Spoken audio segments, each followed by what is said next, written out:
Yo, what is up, big pimps, and welcome back to another video. Hope you guys all are having a good day as always. In today's video, we're going to be showing you guys the best controller settings to have for Fortnite console. This is for Fortnite on the Xbox, the PS4, as well as the Nintendo Switch. But before we get into this beautiful video, we want to let you guys know that we are going to be doing a 5,000 V-Buck giveaway at 40,000 subscribers. All you guys have to do to enter this giveaway is leave a like on this video, subscribe, turn on post notifications, and make sure you guys comment down your gamer tag as well as your Epic Games IGN as well. So one of the two, whichever you guys prefer. If you guys are on PC, you guys will be putting down your Epic Games, or if you guys are on console, make sure you guys put down your gamer tag and which console you guys are on. But with further ado, let's go ahead and get into this big fat sweet juicy video. Alright, so if you guys clicked on this video, obviously you guys are having quite a difficult time picking which, sensitivity, which settings you guys want for your controller. And I know it is difficult. I know when I first started playing, or if you guys have been playing for a while, it's always hard to get that right sensitivity that works the best, something that has your accuracy like 100%, where you're never missing a shot and you're just able to murk fools and you're able to just always get those kills. But fear not, we are here to help you guys. So first things first, we're going to be going over our controller sensitivity, the X and the Y. Currently I have mine set to a 0.7. so mainly whenever it comes to this, you want to have this set between somewhere between 0.6 and 0.9. Now the reason for this is because you want to have it to where you're able to flip around really fast and make your turn sharp, especially whenever you are building. You want to be able to build, one by ones or any type of structures really quickly without having to your character move really slow or just be really clunky. You want to have it to where he's quick, he's fast, and he's able to do it really effectively. Now there's individual ticks in each one, so if you guys notice, whenever you set your X or your Y, let's say if we set it to 6 or 7, you'll notice that there's like 5 or 6 other little ticks inside of that each individual number.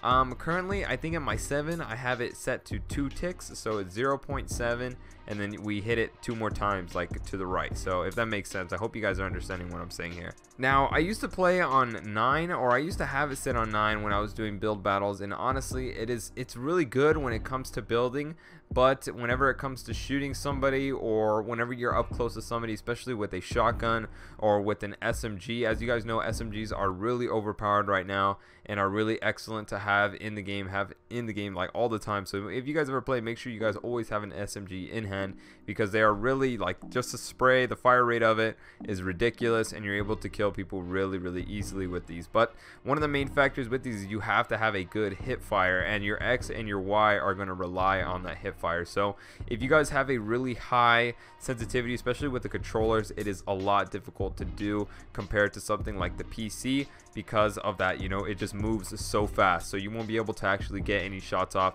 So I ended up lowering it from a 9 to a 7. My building is still fast, and I'm still really accurate with SMGs and shotguns. So the keynotes here is always keep it between 0.6 and 0.9. Anywhere between there, you guys have to test it out, find what's comfortable for you guys.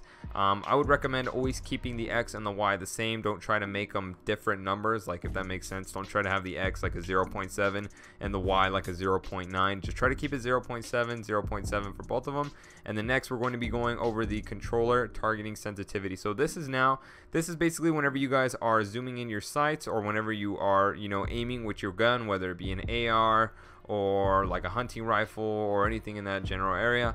I have this set to 0.55. You want to have this set to something, I would say, between 0.40 to like 0.60. You don't want to have this too high or too fast, because with the controller it is going to be really difficult. You want to be accurate and be able to hit your shots, especially if it is a long range fight or a mid-range fight. You want to be able to hit your shots, not miss any shots, because I've noticed whenever I try to higher that up, I was missing a lot of my shots, tons of my shots, and even now at 0.55 it's a little difficult for me. So I don't know, maybe if you guys feel comfortable going a little bit lower, I would recommend keeping it somewhere between that area, but I don't know, it's up to you guys. You have to fill around with it.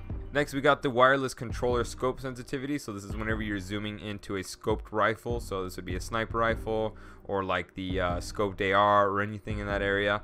I have this set to 0.65. This is where it moves kind of quick but not too fast. Faster than the speed of someone running, so you want to have that basically set to that. You don't want to have it to where it's too fast or too slow, because if it's moving really fast, it's going to be hard, almost impossible for you guys to hit those sniper shots. So I would recommend having it somewhere between 0.50 to maybe 0.70. Again, it's up to you guys. Next we have invert view. So I have this off, but this goes off you guys. If you guys prefer playing with invert view, then that's up to you guys. Streamer mode, I have that off. Set the scale of the HUD, I have that 0.99. I mean, it's one tick off, it doesn't really matter, that's just the HUD. Show spectator count, we have that on.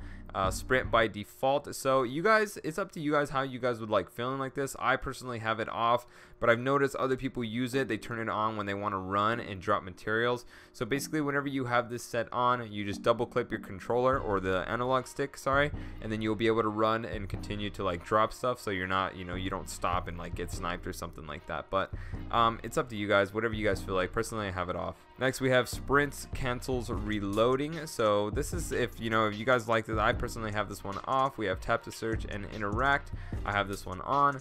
Toggle targeting, I have that one off. Aim assist, I have on. You're gonna want to have aim assist on console. If you guys are on console and you guys don't have it on, make sure you guys turn it on. It's gonna help out a lot. I mean, if you don't do it, you're an idiot, because that's like the main thing that everybody on console uses. And I mean, if you could kill people without aim assist, you must be a god at controller, because it is almost impossible to do it on control with the controller. Sorry, it's really difficult to be able to hit your shots with the controller. Majority of first-person shooters or third-person shooters, especially on consoles, have aim assists. But I believe Fortnite on the PCs, they don't even have aim assist because of how accurate you could be with a mouse opposed to a controller. Next we have editing mode aim assist. So this is basically whenever you guys are building, it's basically going to move your cursor to the next building, like the building blueprint, I guess is what we can call it. So I have this set to on. I would recommend having this on as well. It kind of like moves it.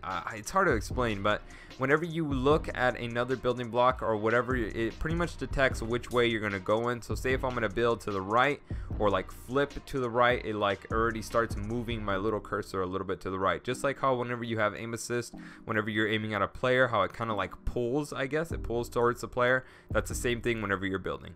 Next we have reset building choice. I have this set to off. Turbo building. Now turbo building is by far one of the hugest factors when it comes to building, and just one of the factors with controllers, especially with consoles. And the reason for that is because if you guys didn't know, basically what turbo building does is it automatically builds the next piece, whatever piece you guys are building. So it's really effective when you guys are building one by ones or whatever, instead of having to individually place each like little building piece. You just hold down your trigger and you spin, and basically it'll just build the square for you. It's really easy. It's easy whenever you're building double stairs or double ramps. This just turbo building is one of the key factors in building really quickly and just building fast and be able to always get that edge on the other players. So if you guys don't have this one turned on, I highly recommend you guys turn this one on. It is a key factor with consoles and controllers. It's going to help you so much. Next we got auto material change. I have that set to on. So basically whenever you guys run out of materials, say if you guys have wood, it's going to switch from wood to bricks, and then you guys will be all good to go. So you don't, personally I didn't have it on before, and it was really hard because you'd always forget and you'd think you run out of materials, but I have it set to on. I believe it's default on, so you guys most likely won't have to worry about that. Next we got controller auto run. Okay, I believe we got controller auto run and the other one mixed up. So the first one that we said, which was the sprint by default, that actually whenever you run, it'll automatically run instead of walking. And with the controller auto run, that's the one where you have to double click your analog stick, and basically you will continue to run and you will be able to drop materials or drop ammo or whatever else you guys are trying to drop in the game. Next we got auto open doors. I have this set to off. The reason I have this set to off is because say if you're in a building, or if you're in like a 1x1, or if you're just building with other players and there's like doors around or anything, is say if another player is on the opposite door, you don't want to walk up to that door and then it ends up just opening up. You want to have that set to off. It's gonna, you're gonna be able to be like, I don't know, like really silent and really, I guess, just sneaky in the game. You won't be able to, you'll be undetected pretty much if you have that set to off. Next, we got auto pick up weapons. We have that set to off. You guys want to have this set to off because you don't want to pick up every random weapon you guys walk over. You don't want to pick up any of the trash weapons or any of the garbage uncommon guns or anything like that. You guys want to have this set to off. Next, we got vibration. I have this set to on. Now, the reason I have vibration set on is because I like to be able to feel in my hands, especially whenever I'm getting shot. It has me react faster. I don't know if it's for you, this applies for you guys as well, but for me personally, as soon as I start taking shots, I could feel it in my controller, and that's my right away reaction, is to start building, get into the heat, get into the game mode, boy. But it's up to you guys. I've heard that it increases accuracy if you guys have it turned off, but personally I have it on. I'm going to continue to have it on. Let me know how it feels with you guys, if you guys have it on or not.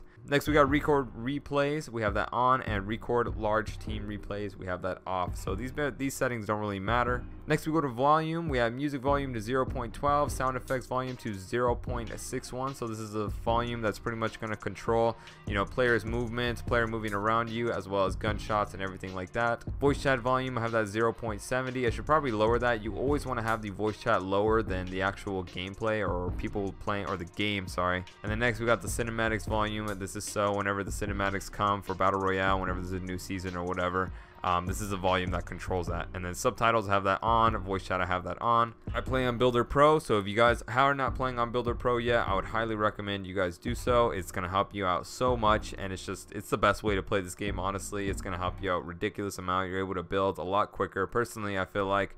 So if you guys have not switched to Builder Pro from Combat Pro, I would recommend doing it as soon as possible. But that's pretty much it as far as these settings. Hope you guys did find this video useful. I apologize for it being so long. We just had to go over all the settings, all the best settings for you guys. If you guys did find this video useful, a like is always appreciated. And if you guys would like to see more videos like these on your guys' homepage every day, please feel free to subscribe. But overall, I've been Merc. I hope you guys have a good rest of your day, and I will see you guys later.